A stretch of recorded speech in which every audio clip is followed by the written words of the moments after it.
ಮಣ್ಣು ನಾನು ಮಹಿಮೆ ನೀವು ಕುಂಬಾರನೇ. ಯೆರೆಮೀಯ 18:4.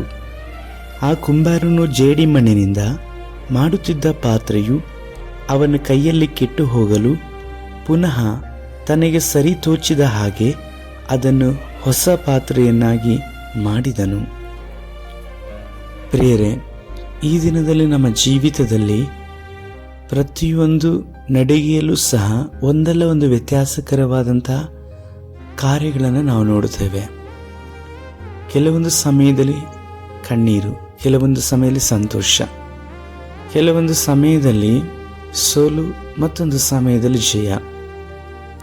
ಇದರೆಲ್ಲರ ನಡುವೆ ನಾವು ದೇವರ ಕೈಗಳಿಗೆ ನಮ್ಮ ಜೀವಿತವನ್ನು ಒಪ್ಪಿಸಿಕೊಡುವಂಥದ್ದು ತುಂಬ ವಿಶೇಷವಾದದ್ದು.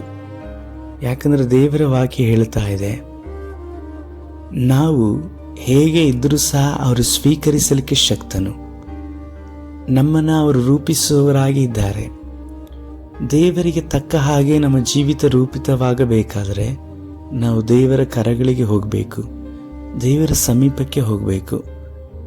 ದೇವರು ನಮ್ಮನ್ನು ಎಲ್ಲ ಪರಿಸ್ಥಿತಿಗಳಲ್ಲೂ ಸಹ ಸ್ವೀಕರಿಸುವವರಾಗಿದ್ದಾರೆ.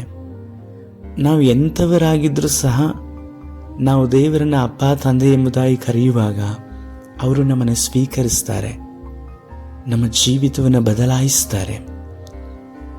ಮನುಷ್ಯರ ಹಾಗೆ ಅವರು ನಮ್ಮ ಬಲಹೀನತೆಯನ್ನು ಆಡಿಕೊಳ್ಳುವಂಥವರಲ್ಲ. ಮನುಷ್ಯರ ಹಾಗೆ ಅವರು ನಮಗೆ ಮೇಲಾದದ್ದನ್ನು ಮಾತ್ರವೇ, ಅವರಿಗೆ ಬೇಕಾದದ್ದನ್ನು ಮಾತ್ರವೇ ನಿರೀಕ್ಷಿಸುವವರಲ್ಲ. ದೇವರು ಯಾವ ಸ್ಥಿತಿಯಲ್ಲಿದ್ದರೂ ಸಹ ನಮ್ಮನ್ನು ಸ್ವೀಕರಿಸಿ ನಮ್ಮ ಜೀವಿತವನ್ನು ಸುಂದರವಾದಂಥ ಪಾತ್ರೆಯನ್ನಾಗಿ ರೂಪಿಸ್ತಾರೆ.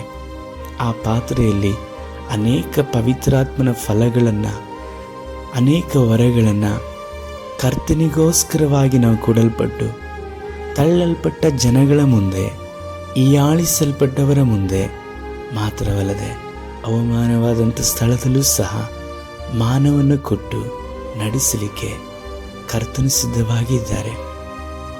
ಕುಂಬಾರನ ಕೈಗೆ ಮಣ್ಣು ಹೋಗುವ ಹಾಗೆ ನಾವು ಅವರ ಕೈಗೆ ಹೋಗಬೇಕು.